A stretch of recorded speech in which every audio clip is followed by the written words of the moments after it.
dire que cette entité, lorsque tout le décor qu'on lui avait placé, lorsqu'il s'est regardé, pour lui, il était Dieu. Voilà pourquoi l'Écriture dit, je crée l'adversité. Donc, il faut bien que Pharaon fasse éclater la grandeur du Seigneur. Romains chapitre 9, Paul comprend ça et vous dit, et il dit à Pharaon, j'étais suscité à dessein pour montrer en toi ma puissance, afin que mon nom soit publié par toute la terre. Donc, Dieu ne combat que contre un Dieu. Un roi combat un roi. Donc, lorsqu'on parle du combat, ça veut dire que l'adversaire, voilà pourquoi vous voyez que dans les Écritures, Satan est appelé Dieu. Satan est appelé père du mensonge. Satan est appelé prince. Et vous retrouvez les mêmes qualificatifs au Seigneur Jésus. Jésus est appelé père de la vérité. Jésus est appelé prince des rois de la terre. Amen. Jésus est appelé roi. Jésus est appelé roi. Donc, 666, je vous ai déjà expliqué ça. On dit, c'est ici la sagesse. En d'autres termes, voici le ministère. C'est ici la sagesse. Apocalypse. Ma soeur, tu peux nous lire ça. Apocalypse 13, verset 18.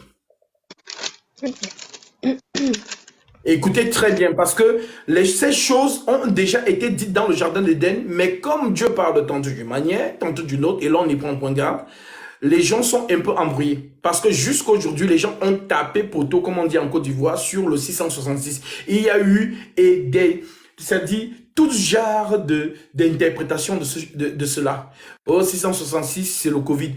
Oh non, c'est le vaccin. Oh non, c'est la carte bleue. Oh non, c'est une puce électronique. Oh non, c'est Vicario Filii Dei, vicaire du Fils de Dieu. Oh non, c'est toutes ces choses, ça n'a rien à voir. Donc, Amen. qu'est-ce que l'Écriture dit, ma sœur? Il faut ici de la sagesse. Que celui qui a de l'intelligence déchiffre le nombre de la bête, car c'est un nombre d'hommes. Son nombre est 666. Voilà. Donc, c'est ici de la sagesse. Et Jésus dit, ici, il n'y a plus que Salomon. Salomon est l'homme le plus sage de la terre. Maintenant, lorsque Jésus est sur la terre, il dit, ici, il n'y a plus que Salomon. Donc, il est plus sage que Daniel. Maintenant, l'Écriture nous dit aussi, je vous donnerai une bouche et une sagesse à laquelle tous vos adversaires ne pourront résister ou contredire. Luc 21, 15. Maintenant, on nous dit c'est ici la sagesse. En d'autres termes, c'est ici le ministère de la parole. Donc, il n'y a que le ministère qui peut déchiffrer cela.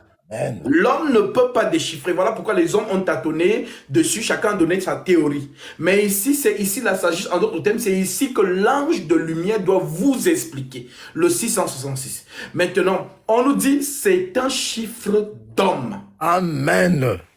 Oh là là. Donc, le chiffre d'homme, ça veut dire quoi? Si vous comprenez le chiffre 7, vous allez comprendre le chiffre 6. Le chiffre 7, Dieu crée le monde en 6 jours. Mais au 7e, on ne nous dit pas il y eut un soir, il y eut un matin. Donc, le 7 n'a pas été créé. Maintenant, on dit Dieu acheva son ouvrage au 7e jour et le sanctifia.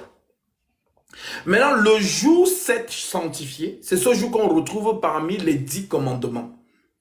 Ma soeur, lis-nous ça. Exode chapitre 20, verset 8. Donc, Oui. moi, je vais lire Genèse 2, verset 1. Et toi, tu vas lire Exode chapitre 20, verset 8. Alors, Ok. je lis Genèse chapitre 2, verset 1. L'Écriture dit, « Ainsi furent achevés les cieux et la terre et toute leur armée. Dieu acheva au 7e jour son œuvre qu'il avait faite. Et il se reposa au 7e jour de toute son œuvre qu'il avait faite. Dieu bénit le 7e jour et il le sanctifia. Parce qu'en ce jour, il se reposa de toute son œuvre qu'il avait créée en la faisant. Donc, Dieu crée le premier jour, mort. Le deuxième jour, mort. Le troisième jour, mort. Le quatrième jour, mort. Le cinquième jour, mort. Le sixième jour, mort. Donc, il faut donc que le chiffre 7 parle pour que les jours morts prennent la vie. Voilà pourquoi il façonne Adam. Et tant qu'il n'a pas soufflé, Adam n'est pas en vie. Donc, le chiffre 7 donne la vie. Donc, maintenant, ma soeur, nous t'écoutons. Souviens-toi de faire du jour du repos un jour saint. Pendant 6 jours, tu travailleras et tu feras tout ce que tu dois faire. Mais le 7e jour est le jour du repos de l'Éternel, ton Dieu. Amen. Tu ne feras aucun travail, ni toi, ni ton fils, ni ta fille, ni ton esclave, ni ta servante, ni ton bétail, ni l'étranger qui habite chez toi.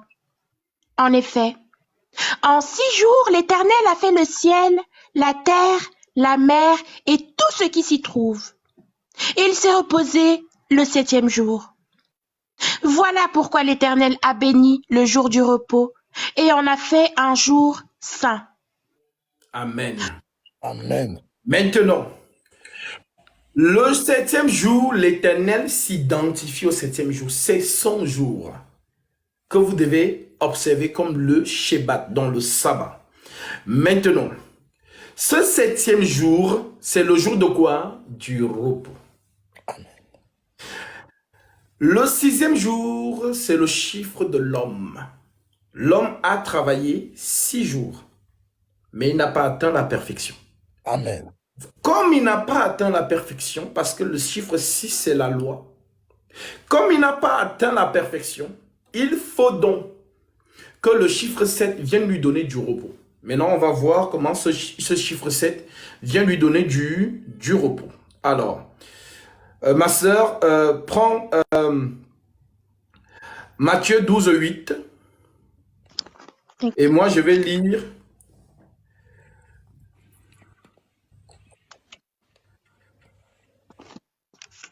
Matthieu chapitre 11, verset 28. Je lis. L'Écriture dit, « Venez à moi, vous tous qui êtes fatigués et chargés, et je vous donnerai du repos. » C'est Jésus qui le dit. « Venez à moi, vous tous qui êtes fatigués et chargés, et je vous donnerai du repos. » Donc le repos n'est plus un jour ordinaire, le repos est devenu un homme. Cet homme en qui vous avez donc le repos. Donc avoir le repos, c'est avoir le salut. Parce que Noé veut dire en hébreu repos. Amen. Voilà pourquoi l'arche de Noé, c'est le repos. Et Paul qui comprend ça vous dit donc que il n'y a plus de condamnation pour ceux qui sont en Jésus-Christ. Il fait référence à qui? À l'arche de Noé. Ceux qui étaient dans l'arche, le déluge n'a pas eu raison sur eux, dont le jugement ne leur a pas touché. Ne les a pas touchés parce que, pourquoi? Parce qu'ils étaient dans l'arche de Noé. Ils étaient en Noé. Maintenant, comme Dieu parle tantôt d'une manière, tantôt d'une autre, le véritable arche de Noé, parce que c'est un mouvement prophétique qui concerne Christ. Paul dit, la loi n'est pas l'exacte représentation des choses, mais une ombre des choses à venir et le mystère est en Christ. Donc Jésus donc, le vrai repos, lorsqu'il vient, il vous dit donc, venez à moi. Vous avez essayé d'atteindre la perfection par la loi. Mais sauf que personne ne peut dominer la loi. Aucun homme ne peut assujettir sa chair, c'est pas possible. Parce que Dieu a condamné le péché dans la chair, selon Romains chapitre 8, verset 1 en descendant. Le Seigneur a condamné le péché dans la chair. Voilà pourquoi la chair n'héritera pas du royaume des cieux. Maintenant, vu que la chair te maintient fatigué et chargé, tu fais les efforts, mais tu n'y arrives pas. Alors, le repos te dit, viens à lui, viens. Toi qui es fatigué et chargé, et je te donnerai du repos. Donc, quand le repos travaille, c'est la vie. Lorsqu'il travaille, aucun homme ne doit travailler. Parce qu'il te donne la vie, le don gratuit de Dieu. Source de salut pour tous les hommes, c'est Jésus-Christ. Amen. Donc, le sacrifice qu'il fait, c'est le travail pour toi. Tout simplement. Donc, nous comprenons donc que le 7e jour devient un homme. Ma soeur, nous t'écoutons? Oui, en effet. Le Fils de l'homme est le Seigneur du sabbat. Amen. Si le sabbat, c'est Dieu, dans Exode 12, Jésus vous dit que le Fils de l'homme est le Seigneur du sabbat. En d'autres termes, il est au-dessus du sabbat. Donc, c'est lui le Tout-Puissant. Amen. Manifesté en chair. Voilà pourquoi les apôtres, notamment l'apôtre Paul, vous a prêché le mystère de la piété.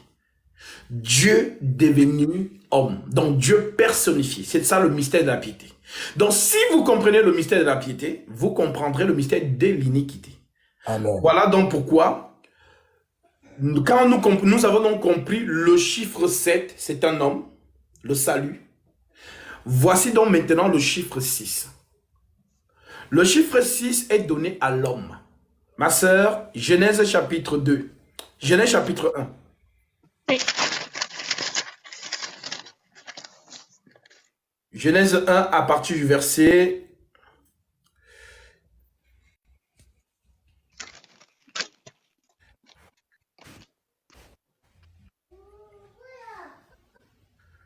Plan à partir du verset 26.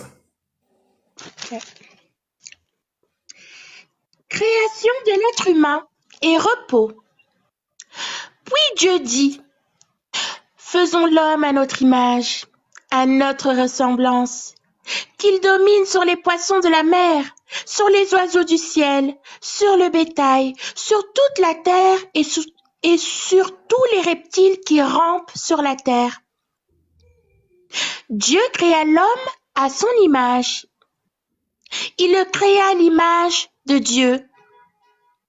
Il créa l'homme et la femme. Dieu les bénit et leur dit, reproduisez-vous, devenez nombreux, remplissez la terre et soumettez-la. Dominez sur les poissons de la mer, sur les oiseaux du ciel et sur tout animal qui se déplace sur la terre. Dieu dit aussi, je vous donne toute herbe à graines sur toute la surface de la terre, ainsi que tout arbre portant des fruits avec pépins ou noyaux. Ce sera votre nourriture. À tout animal de la terre, à tout oiseau du ciel, à tout ce qui se déplace sur la terre, à ce qui est animé de vie, je donne toute herbe verte pour nourriture.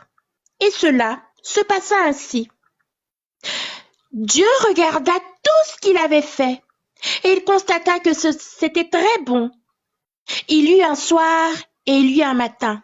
Ce fut le 6e jour. Amen. Donc, Dieu crée tout. Et lorsque tout a été créé, c'est là maintenant qu'il crée l'homme. Tout ce que la sœur a lu là, ce ne sont que des prophéties. Ça n'a rien à voir avec un homme. Amen. Ce ne sont que des prophéties. Donc, l'homme qui doit dominer sur tout ce qui se met sur la terre, c'est le Seigneur Jésus. Voilà pourquoi il porte la mention du second et dernier Adam. Je vous explique pourquoi on l'appelle second et dernier Adam. Parce que le second et le dernier Adam doit relever son premier qui est tombé. Comme Proverbe l'a dit, mieux vaut deux qu'un, car si l'un tombe, l'autre relève son frère. Et le rachat, conformément à Lévitique chapitre 25, 25, ma sœur, lis-nous ça, Lévitique 25, 25. Qu'est-ce qu'on nous dit du rachat? Qu'est-ce qu'on nous dit du rachat? Parce que si on ne vous explique pas ça comme il se doit, vous n'allez pas comprendre le mystère du 666. 6 3 fois. Lévitique 25 à partir du verset 25.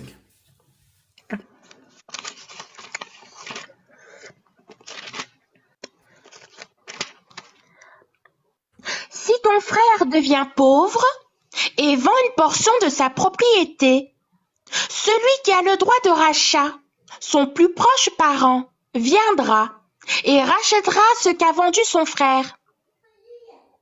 Si quelqu'un n'a personne qui ait le droit de rachat et qu'il se procure lui-même de quoi faire son rachat, il comptera les années depuis la vente, remboursera la différence à l'acheteur et retournera dans sa propriété. Amen. Si ton frère devient pauvre, à Adam, on lui a donné l'Éden, le jardin. On lui a dit, domine. Maintenant, Adam, roi de la terre, se fait maintenant arracher sa terre par le dragon. Parce que quand on dit serpent ancien, on ne parle pas du serpent qui rampe, on parle du dragon. Maintenant, ce serpent maintenant arrache à Adam la domination. Donc, la mort règne donc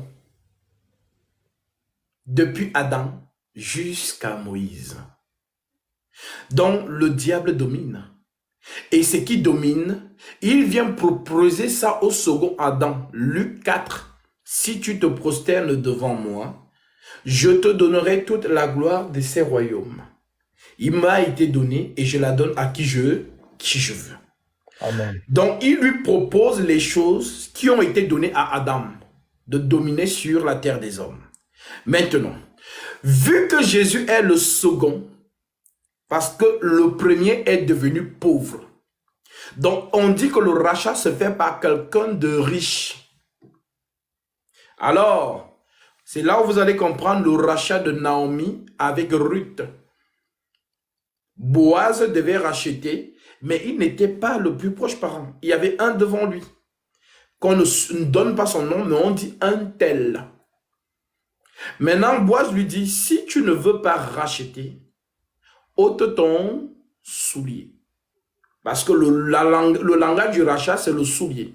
Voilà pourquoi lorsque Moïse monte là-bas, on lui dit, ôte tes souliers. En d'autres termes, tu n'es pas digne de racheter.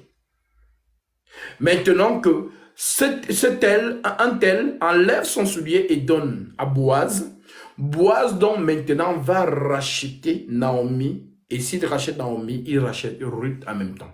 Voilà comment une étrangère entre dans l'assemblée d'Israël. Parce que Ruth est une Moabite. Amen. Maintenant, lorsque Jésus donc vient faire le rachat, Élie donc doit rendre témoignage. Je ne suis pas digne d'ôter la courroie de ses souliers. En d'autres termes, il doit garder les chaussures parce que c'est lui qui a le droit de racheter. En d'autres termes, c'est Dieu lui-même.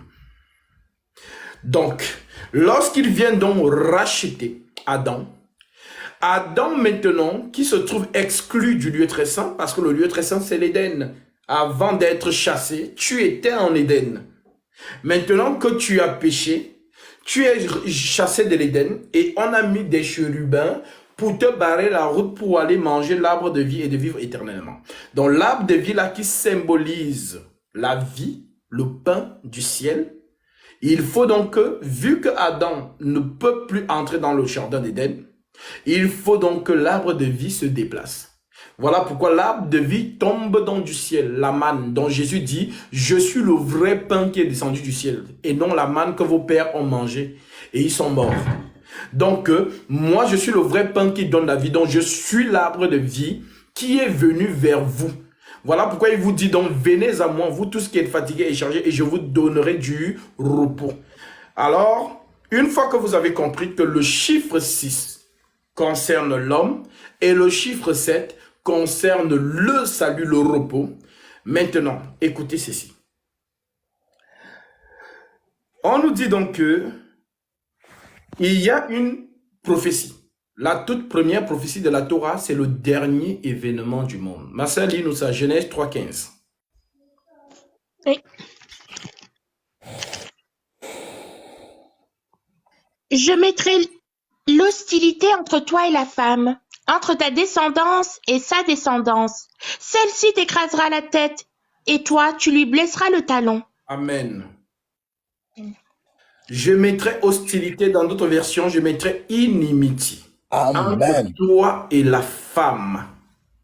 Entre ta postérité et sa postérité. C'est la guerre entre les deux. Quand on parle de descendance, on parle d'un enfant. Quand on parle d'un enfant, on parle d'un fils. Maintenant, les deux fils-là doivent combattre. Donc, Dieu, lui, dans son langage, dans le jardin d'Éden, parle de descendance, postérité. Mais Dieu cache Souvenez-vous toujours, Proverbe 25:2, la gloire de Dieu, c'est de cacher les choses, et la gloire des rois, c'est de sonder les choses. Les apôtres ont enseigné par le Saint-Esprit qui révèle, qui sonde. Maintenant, Paul, lui, ne va pas appeler ça postérité ou descendance. Paul, lui, va appeler ça mystère de la piété, Amen. mystère de l'iniquité. Maintenant, nous voyons donc les deux postérités en la personne d'Abel et de Caïn. Ce sont eux les deux 6. Si tu vois Abel, tu vois son adversaire, Caïn. Deuxième 6. Si tu vois Jésus, tu vois Judas Iscariote. Car l'Écriture dit, n'est-ce pas moi qui vous ai choisi, vous les 12, et l'un parmi vous est un démon. Il ne dit pas, il est possédé par un démon, mais il est un démon, dont Satan. Lorsque tu vois donc Michael, tu vois le dragon. C'est ça donc l'Écriture qui dit, je suis celui qui est, qui était et qui vient. Donc celui qui vient, c'est le vengeur. À moi la vengeance, à moi la rétribution. Donc voilà pourquoi on dit, c'est ici la sagesse, que celui qui a de l'intelligence calcule, déchiffre le nombre de la bête, car son nom est un nombre d'hommes 666. Donc si tu vois Abel, tu vois Caïn. Caïn a tué Abel et le sang d'Abel crie vengeance. Maintenant, si tu vois Jésus, 6, parce que si c'est l'homme, il a porté le corps. On dit dans Philippiens, il a porté un corps semblable à l'homme. Donc c'est un homme. Donc quand on dit 6, ça veut dire que c'est un homme. Maintenant, Abel, un homme. Jésus, un homme. Michael paraîtra. Ce sera un homme. Jésus ne va pas venir combattre comme un esprit. Non. Il viendra combattre comme un homme avec l'armure. Voilà donc pourquoi on vous signifie la bataille de Apocalypse 12:7. Il y eut guerre dans le ciel. Michael et ses anges combattirent contre le dragon et ses anges. Mais pourquoi on l'appelle dragon? Michael, c'est un archange. Un archange, c'est le chef des anges. Mais lui, on l'appelle dragon. Mais pourquoi on l'appelle dragon? Dragon, tout simplement parce qu'il a été destitué de son rang. Lui aussi, c'est un archange, car l'Écriture dit de lui, tu étais un chérubin protecteur aux ailes déployées. Mais avant la chute de Satan, Satan protégeait quoi? Il ne protégeait rien. Mais pourquoi il y a la mention protecteur? Tu étais un chérubin protecteur aux ailes déployées. Ça veut tout simplement dire que tu étais un archange. Voilà pourquoi on a placé les chérubins pour défendre à Adam de venir passer. Donc les chérubins là, c'est l'archange qui a l'épée de la justice. Voilà pourquoi quand vous voyez Michael, il a l'épée. Cette épée là, c'est l'épée de la sacrificature. Donc qui a donc coupé l'agneau pour que le chemin du jardin d'Éden s'ouvre? Parce que quand Jésus dit je suis le chemin, il vous dit que je suis le chemin que les chérubins ont fermé pour empêcher Adam de venir passer. Je suis le chemin. Donc, le chemin est fermé par les chérubins. On dit que ces chérubins ont une épée flamboyante. Donc, l'épée là, c'est l'épée de la sacrificature. C'est le couteau d'Abraham qui doit couper Isaac. C'est le couteau de Aaron qui doit sacrifier pour faire l'expiation. Donc, le souverain sacrificateur a le couteau. Maintenant, ces chérubins demandent quoi? Le sang. La seule chose qui peut ouvrir le chemin pour que l'homme passe pour aller manger de l'arbre de vie, c'est le sang. Et le sang pur. Voilà donc pourquoi c'est l'épée des chérubins qui l'a flagellé. Et ce chemin s'est ouvert. Alors, vous voyez cette scène, lorsqu'il meurt, on dit le rideau du temple se déchira en deux. Ceux qui ne sont pas expérimentés dans les Écritures vont voir un rideau. Mais ceux qui sont expérimentés vont donc voir les chérubins qui cèdent le passage. Voilà pourquoi il n'y a plus de voile dans le lieu très saint. Tu peux te présenter pour aller prier le Père. Parce qu'il n'y a plus de service. Le Seigneur a fait le service pour toi et pour moi. Donc tu te présentes avec le nom. Tout ce que vous demanderez en mon nom, C'est lorsqu'il dit à Marie à Cana, dans le mariage des noces de Cana, il lui dit, femme, qu'y a-t-il entre toi et moi? Mon heure n'est pas encore venue. Ça veut dire que tout ce que Marie lui demandait, il lui disait que non, ce n'est pas le moment de me demander quoi que ce soit. Attends d'abord, je vais mourir, et à ce moment-là, tu pourras demander ce que tu veux. Voilà pourquoi nous, aujourd'hui, nous demandons ce que nous voulons. Et au nom de Jésus-Christ, tout ce que vous demanderez en mon nom, croyez que vous l'avez reçu et vous le verrez s'accomplir. Ça veut dire quoi? Ça veut dire que le rideau du temple est ouvert. Les chérubins ne sont plus là pour nous empêcher d'accéder dans le Dieu très saint. Les chérubins ont été dégagés par le sang de l'agneau parce que les chérubins réclament le sang. S'il n'y a pas le sang, les chérubins n'ouvrent pas. Voilà pourquoi aucun autre sang ne pouvait purifier l'humanité. Parce que le sang de Jésus versé ne nettoie pas seulement la terre, non. Mais nettoie aussi les cieux, car le sanctuaire céleste a été souillé. Ma sœur, Ézéchiel chapitre 28.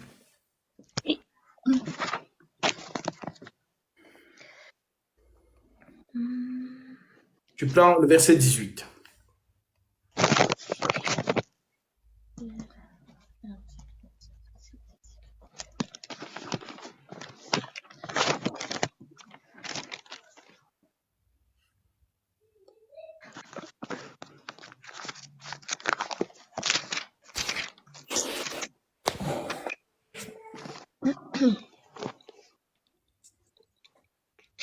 Par le grand nombre de tes fautes, par l'injustice de ton commerce, tu as profané tes sanctuaires. Je fais sortir du milieu de toi un feu qui te dévore. Amen. Je te réduis en cendres. Amen. Tu as profané tes sanctuaires. Dans d'autres versions, tu as souillé tes sanctuaires. Amen. Donc, là où il était, chérubin protecteur aux ailes déployées, dont la gouvernance, parce qu'on vous dit qu'il était assis sur la sainte montagne de Dieu. C'est très révélateur. On vous dit qu'il marchait au milieu des pierres étincelantes. Le milieu, c'est la domination. Voilà pourquoi vous voyez que l'agneau est au milieu des 4 êtres vivants, au milieu des 24 vieillards. Donc, il domine. Lui aussi, jadis, il a dominé. Tu marchais au milieu des pierres étincelantes. Maintenant, on dit que tu étais couvert de toute espèce de pierres précieuses. C'est très significateur. Topaz, sardoine. Nous retrouvons les mêmes pierres sur Jésus dans Apocalypse chapitre 4. Jaspe et jaspe et sardoine. Et on retrouve celui, parce que là, il ne s'appelle pas encore Satan. Attention. Amen. Lorsqu'on dit Lucifer, c'est un mensonge qui a commencé depuis la maison catholique romaine. Quand on dit, quand on appelle jusqu'aujourd'hui Satan Lucifer, c'est à tort. Lucifer, c'est un terme latin qui veut dire astre de lumière. Amen. Donc, Voilà. l'astre de lumière, Lucifer, c'est une position.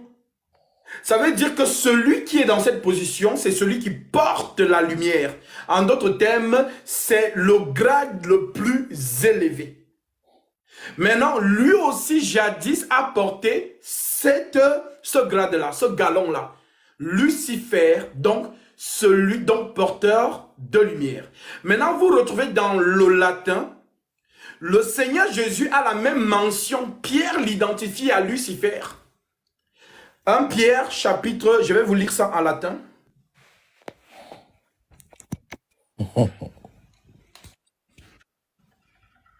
Alors, ma soeur, toi tu prends 2 Pierre, chapitre 1, verset 19. Tu vas lire en français, mais moi je vais lire en latin. Okay.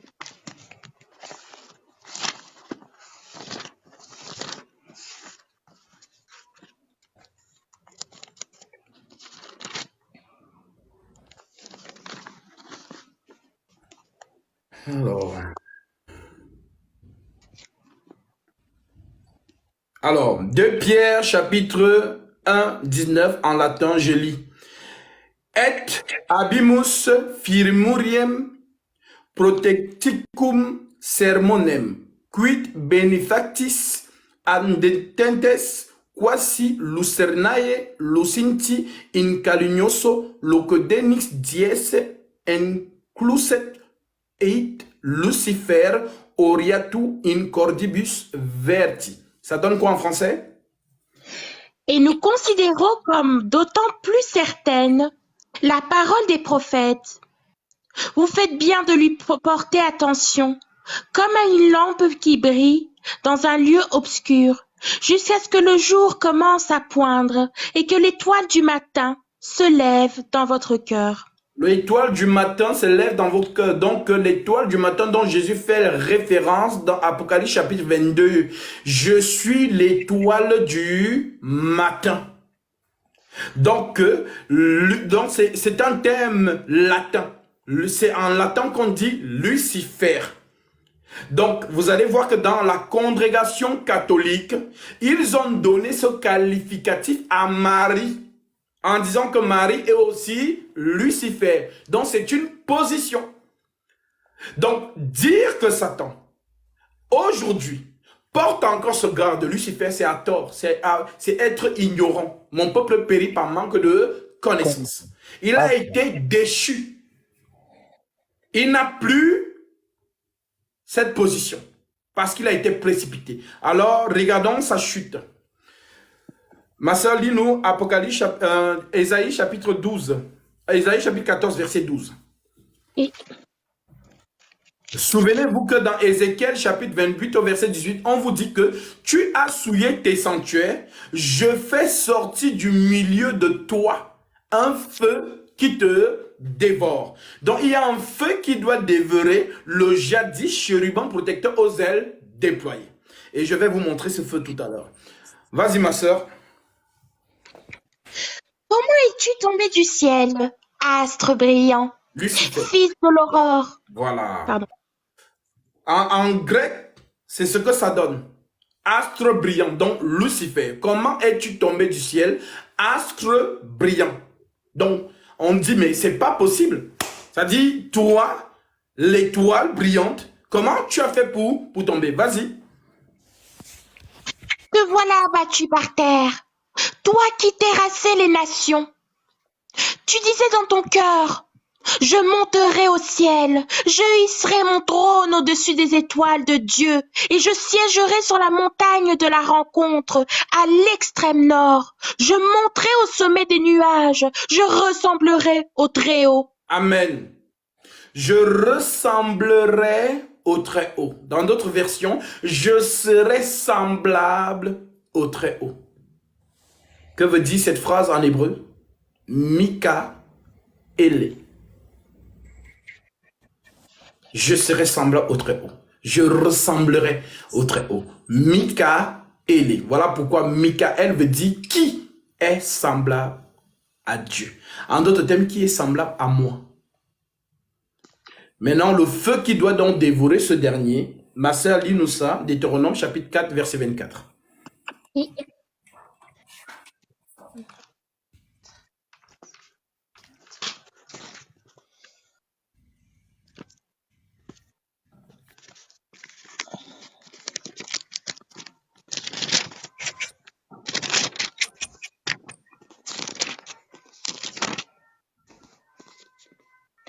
En effet, l'Éternel ton Dieu est un feu dévorant, un Dieu jaloux. Amen.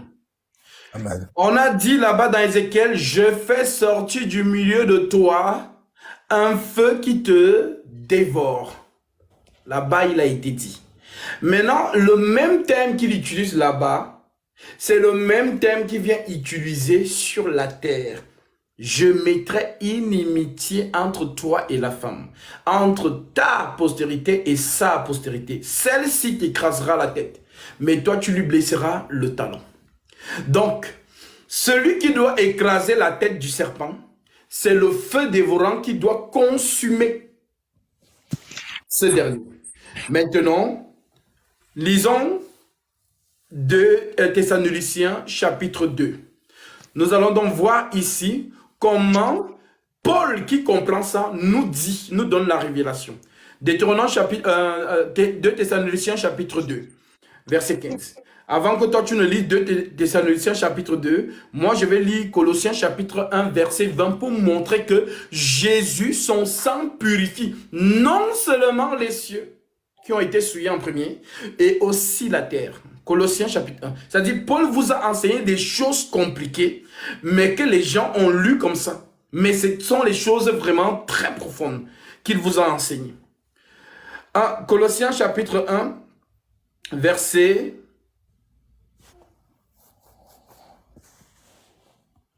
Alors, Colossiens 1, je prends à partir du verset 15. L'Écriture dit,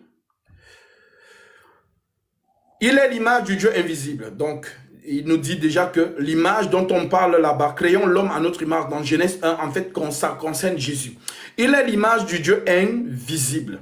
Le premier-né de toute la création, car en lui ont été créées toutes les choses qui sont dans les cieux, les visibles et les invisibles, trône, dignité, domination, autorité. Ici, ce sont les catégories d'entités célestes, trône, dignité, domination, autorité.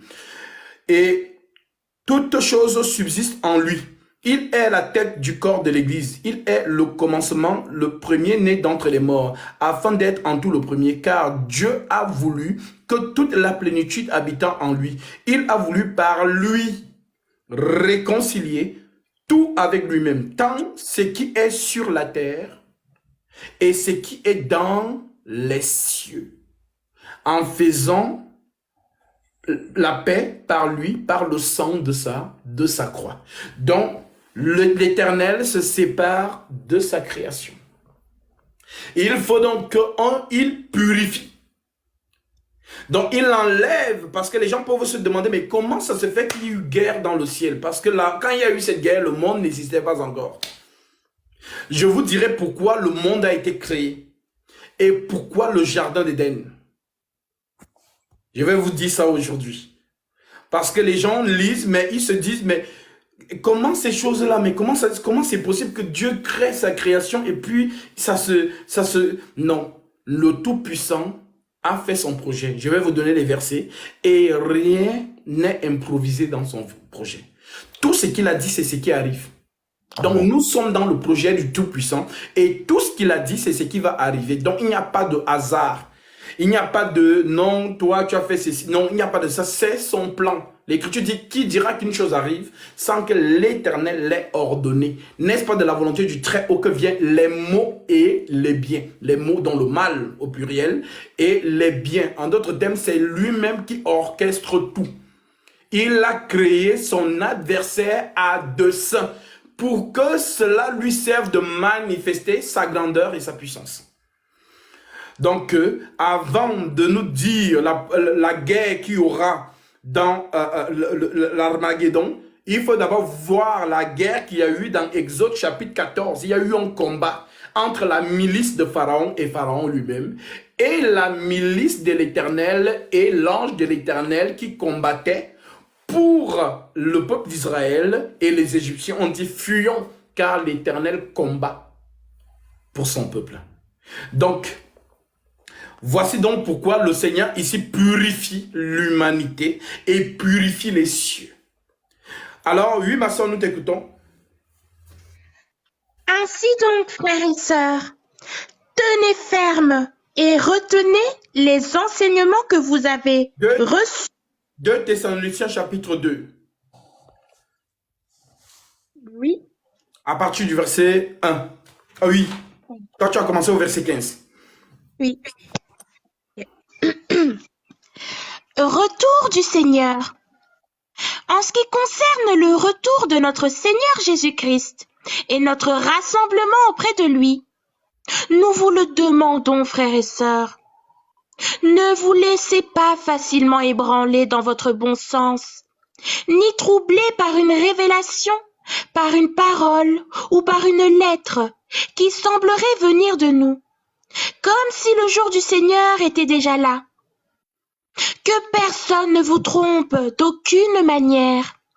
En effet, il faut que l'apostasie arrive d'abord et qu'apparaisse l'homme de péché, le fils de la perdition, l'adversaire qui s'élève contre tout ce qu'on appelle Dieu ou qu'on adore, Il va jusqu'à s'asseoir comme Dieu, dans le temple de Dieu, en se proclamant lui-même Dieu. Ne vous rappelez-vous pas que je vous disais cela lorsque j'étais encore chez vous? Et maintenant, vous savez ce qui le retient, afin qu'il n'apparaisse que lorsque le moment sera venu pour lui. En effet, le mystère de l'impiété agit déjà. Il faut seulement que celui qui le retient encore ait disparu.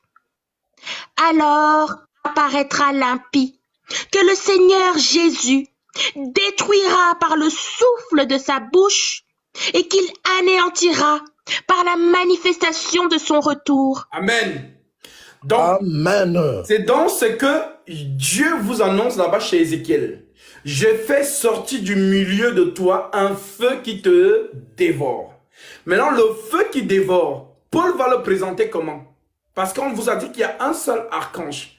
Dans Genèse à Apocalypse, on nous parle d'un seul archange. Archo en grec veut dire chef suprême ou commandement ou commencement. Donc, Paul nous dit ici que le Seigneur va détruire l'ennemi par le souffle de sa bouche et par l'éclat de son avènement, la lumière. Donc, maintenant nous allons lire comment Paul présente cela. Oui, ma sœur. 1 Thessaloniciens chapitre 4, verset 16.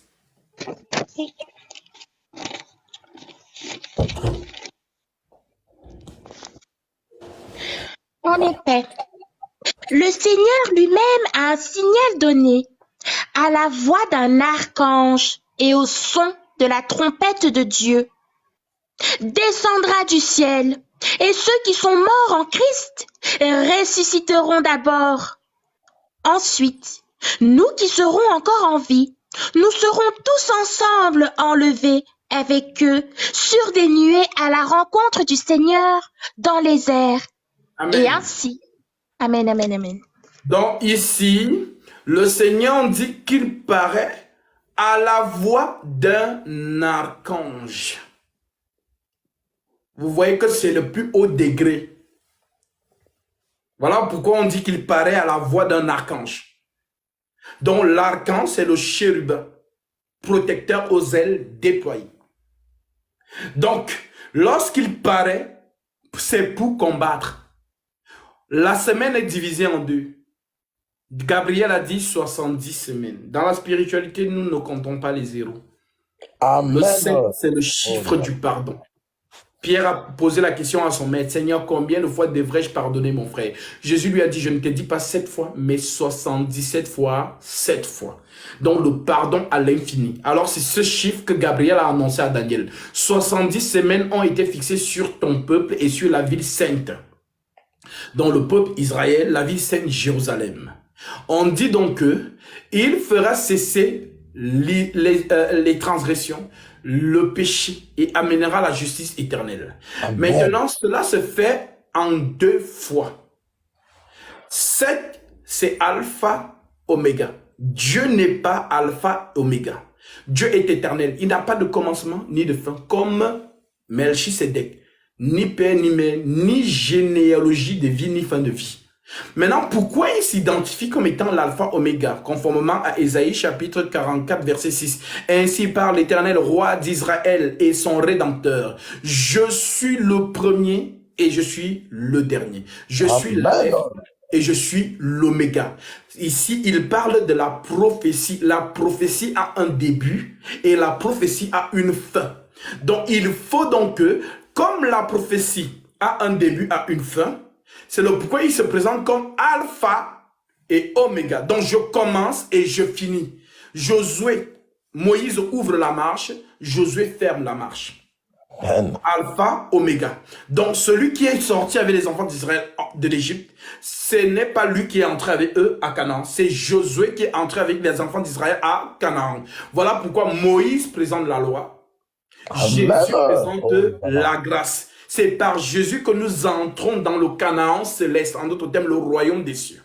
Maintenant, lorsque vous avez donc compris cela, le Seigneur Jésus-Christ, qui est donc l'arco, qui va paraître pour enlever non seulement ses enfants, mais combattre l'ennemi. Pourquoi? Parce que Gabriel nous dit 7. 7 divisé par 2, 3 et demi. Donc la première partie de la semaine, c'est le pardon des péchés. Il expie les péchés. Alors pour expier les péchés, il ne peut pas se présenter comme lion. Parce que le lion est un animal orgueilleux. Le lion est un animal qui ne se laisse pas attraper. Le lion attaque, le lion dévore. Voilà pourquoi lorsque les soldats romains venaient l'attraper avec Judas Iscariote, il leur a posé la question, qui cherchez-vous? Ils ont dit Jésus de Nazareth. On dit qu'ils sont tombés. On va lire ça. Ils tombent pourquoi? Qu'est-ce qu'ils ont vu en fait? Pourquoi ils tombent?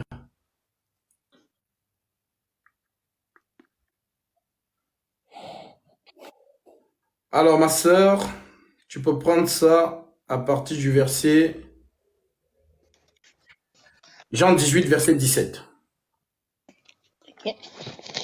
Jean 18, tu prends à partir du verset 6. Ok. Lorsque Jésus leur dit, Prends verset, à partir du verset 1 pour la meilleure compréhension de ceux qui nous suivent. ok. Arrestation de Jésus. Après avoir dit ces paroles, Jésus alla avec ses disciples de l'autre côté du torrent, du Cédron, où se trouvait un jardin. Il y entra, lui et ses disciples.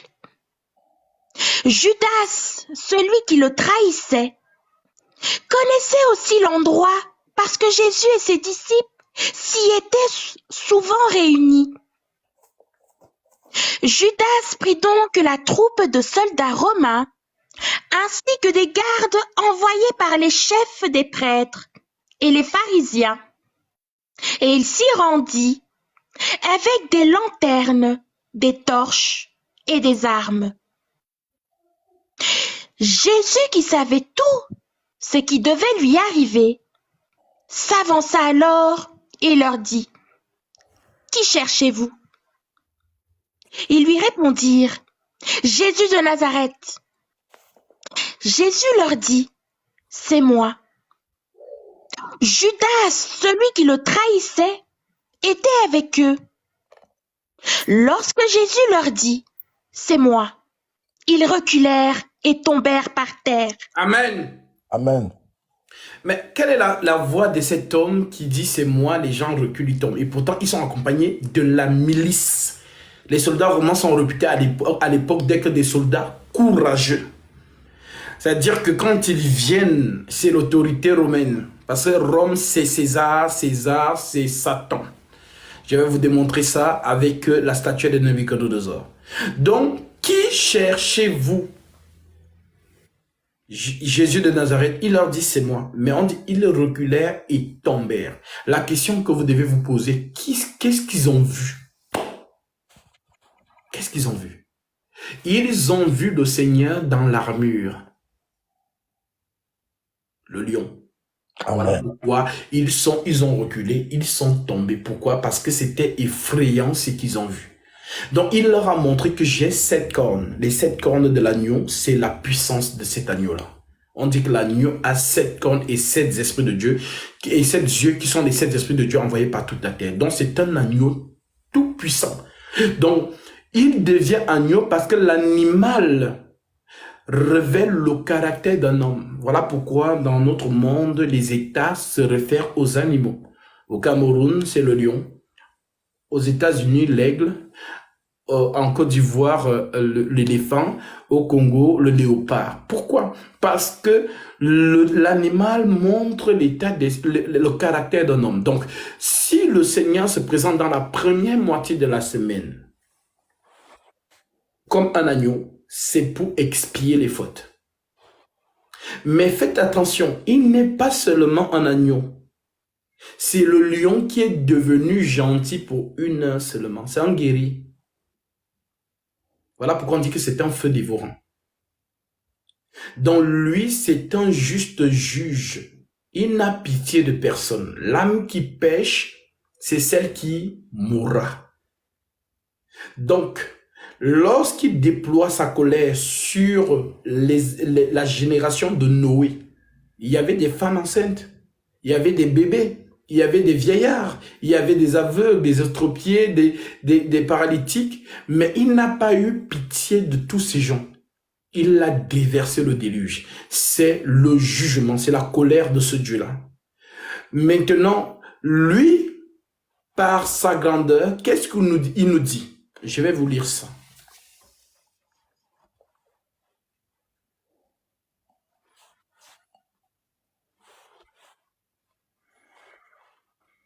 Alors,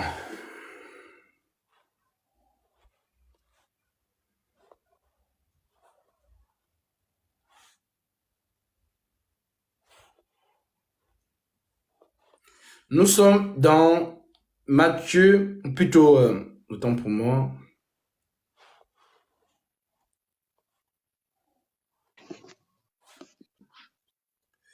Ésaïe chapitre 48, verset 9. L'Écriture nous dit, « À cause de mon nom, j'ai suspendu ma colère. À cause de ma gloire, je me contiens envers toi pour ne pas t'exterminer. » Je répète, « À cause de mon nom, j'ai suspendu ma colère. À cause de ma gloire, je me contiens envers toi pour ne pas t'exterminer. » Lorsqu'on vous dit que Jésus est venu publier une année de grâce, une année de grâce, c'est un jour. Un jour devant Dieu sont comme 1000 ans sont comme un jour. Donc lorsqu'il dit à ce brigand à la croix, aujourd'hui tu seras avec moi dans le paradis, il ne parle pas d'un jour ordinaire. Il parle de l'année de grâce. Nous sommes aujourd'hui, le sabbat. Le sabbat n'est plus un jour ordinaire, mais le sabbat est devenu un homme. Donc nous sommes en Christ. Donc nous ne respectons plus rien de fête journalière ou du calendrier. On n'est pas dedans. Oh, fête de la Pentecôte, fête des tabernacles, fête des sessions. On n'est plus dedans. Nous sommes en Jésus-Christ. Amen. Nous sommes sortis du programme du monde. Parce que Jésus dit, vous n'êtes pas du monde comme moi, je ne suis pas du monde. Si vous étiez du monde, le monde vous accepterait. Donc, tout ce que vous voyez, je vous la donne, cette révélation aujourd'hui, toute église que l'État approuve, sachez que ce n'est pas l'église du Seigneur. Amen. L'État, César, a toujours persécuté l'église de Jésus, depuis Jérusalem. Jamais l'État, donc César, ne va tolérer, jamais même gentil une seconde que bon, l'église, bon, vous pouvez prier là-bas. Ça n'existe pas. Satan persécute l'église du Seigneur depuis le jardin d'Éden. Amen. Donc, toutes ces congrégations dites religieuses, ayant des autorisations préfectoraux, ce n'est pas l'église de Jésus. L'église de Jésus est sauvage. Nous sommes dans le monde des ténèbres. Donc nous n'avons même pas de toit. Comme lui-même disait, moi le Fils de l'homme, je n'ai même pas le toit où poser ma tête. Amen. Donc vous êtes, comme Paul l'a dit, des pèlerins voyageurs sur la terre. C'est-à-dire nous sommes en exode. Et lorsque nous sommes en exode, nous marchons la nuit. Voilà pourquoi Jean dans Apocalypse n'a pas vu la colonne de nuée. Jean a vu la colonne de feu. Parce que le feu, c'est la nuit qu'on voit. Et nous sommes le peuple de la nuit. Pourquoi? Parce que nous sommes dans les ténèbres. Nous sommes dans un monde des ténèbres. Voilà pourquoi l'Écriture dit, vous êtes la lumière du monde. Que votre lumière luise dans les ténèbres. Donc, comme nous sommes dans les ténèbres, les œuvres des ténèbres nous dérangeons. Parce que ta lumière brille et fait en sorte que les choses qui sont scellées dans les lieux obscurs sont vues. Alors nous les empêchons de travailler. Nous les empêchons d'obscurcir totalement l'humanité parce que notre lumière éclaire. Et nous éclairons par l'enseignement authentique. Comme Jésus disait, Matthieu 7, 24, c'est pourquoi Quiconque entend ces paroles que je dis et les met en pratique sera semblable à un homme prudent qui a bâti sa maison sur le roc. Donc le roc, c'est ce qui nous garantit que nous sommes avec le Seigneur. Amen. Donc faites vraiment, ça dit réveillez-vous vraiment de votre sommeil spirituel. L'ennemi travaille. Autant le Seigneur augmente la connaissance, autant l'ennemi augmente la rue. Ça marche de pair. Mystère de la piété, mystère de l'iniquité. Ils sont toujours au même niveau. Vous voyez le Seigneur paraître avec un cheval blanc. Apocalypse chapitre 19. Satan aussi paraît avec un cheval blanc. Vous voyez le Seigneur avoir 7 couronnes. Satan aussi a 7 diadèmes. Donc il est toujours dans la similitude pour mieux tromper. Donc tout ce qui est islam, tout ce qui rejette Jésus là, non, Satan n'est pas là. Eux, ils sont déjà, c'est la distraction. Satan est dans là où il y a l'agneau. Lui aussi prend l'apparence de l'agneau. Voilà pourquoi, c'est-à-dire, c'est deux choses distinctes. C'est-à-dire que, comme tu peux voir une montre Rolex, je vais prendre cet exemple. Tu vois la fausse Rolex, tu vois la vraie Rolex, on te dit choisis la vraie. Tu ne sauras pas. Parce qu'elles sont identiques. Même des professionnels qui travaillent chez Rolex, quand tu apportes une fausse Rolex de Turquie, même lui-même, s'il n'est pas un expert pour regarder le tempo de cette montre, parce que dans les Rolex, il y a les tempos de la Rolex, on appelle ça le temps. Et il y a la matière elle-même. Donc, dans certaines Rolex, vous avez le bon tempo, mais le travail de la Rolex est fausse. Dans d'autres Rolex, vous avez la bonne Rolex, mais le tempo de la montre n'est pas le bon tempo. Donc, il faut vraiment être un expert poussé pour savoir où est le bon, où est le vrai. C'est ça donc aussi ce que Paul nous a dit. Si quelqu'un vient vous prêcher un autre Jésus, donc l'autre Jésus aussi, il fait des miracles. L'autre Jésus aussi prophétise. Amen. L'autre Jésus aussi chasse les démons. Et il nous a dit ça. Massa lit nous ça. Matthieu chapitre 7 verset 21. Parce que le monde aujourd'hui ne sait pas que nous sommes dans une bataille spirituelle qui n'a pas de nom. Ça dit c'est la guerre de la parole. La marque de la bête et la marque du Seigneur. Amen. Dis la marque de la bête, parce que les gens entendent une marque de la bête imaginaire, genre un tatouage, je ne sais pas. La marque de la bête, c'est le sceau. Quand on dit bête, Daniel nous enseigne Gabriel nous enseigne par Daniel que la bête est une autorité. La bête est un roi. La bête est une domination. Donc quand on dit bête, ce n'est pas toujours négatif. La bête symbolise le pouvoir, la domination. Donc lorsqu'on dit marque de la bête, sachez qu'on vous parle de la locution de cette autorité-là. Chaque royaume a sa loi. Amen. Et si tu veux vivre dans ce royaume, il faut appliquer la loi de ce royaume, sinon tu ne peux pas y vivre. Voilà pourquoi Jésus dit, celui qui m'aime garde mes commandements, garde ma marque. La marque du Christ, Paul nous dit, 2 Timothée 2, 19. Néanmoins, le solide fondement de Dieu reste debout avec ses paroles qui lui servent de sceau, la marque. Le Seigneur connaît ceux qui lui appartiennent. Et quiconque prenant le nom du Seigneur, qu'il s'éloigne de l'iniquité, la rébellion. Donc si Jésus dit une chose, je ne permets pas à la femme d'enseigner, et que toi tu dis non, la femme enseigne, tu as la marque de l'autre.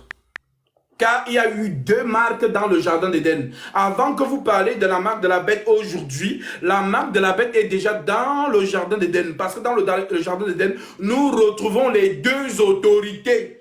Une autorité qui parle à